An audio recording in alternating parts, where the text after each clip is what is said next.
ఇది కేవలం సమాచారంగా మాత్రమే భావించండి. వైద్య నిపుణులను సంప్రదించండి. పిల్లలకి 2 నెలలు ఇంటి పట్టుండి, ముఖ్యంగా 15 సంవత్సరాల లోపు పిల్లలు ఒకలాంటి మళ్ళీ సెపరేషన్ యాంగ్జైటీకి గురవుతూ ఉంటారు.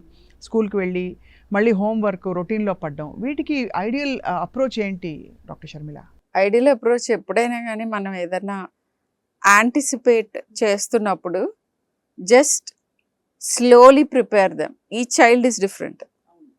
కొంతమంది ఇంట్లో బోర్ కొట్టి they will be jumping and running to the school at least for the first week.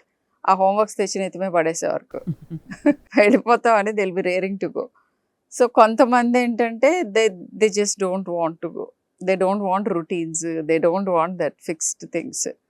So ఎప్పుడు ఏమంటారంటే many neuro psychologist are whoever, మన holiday routines of sleeping and waking up should not be more than 1 to 2 hours different from our working environment. అంటే ఇప్పుడు స్కూల్కి వాళ్ళు 7ంటికి లేచేవాళ్ళు అయితే, లేకపోతే 6:30 మధ్య నుంచి 7:30 మధ్యలో లేస్తారు మోస్ట్ చిల్డ్రన్.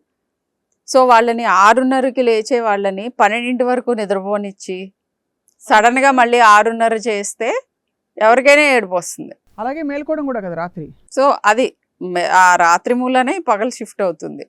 సో అలా చేయకుండా 6:30కి లేచే పిల్లల్ని don't let them sleep beyond 8:30 and 9.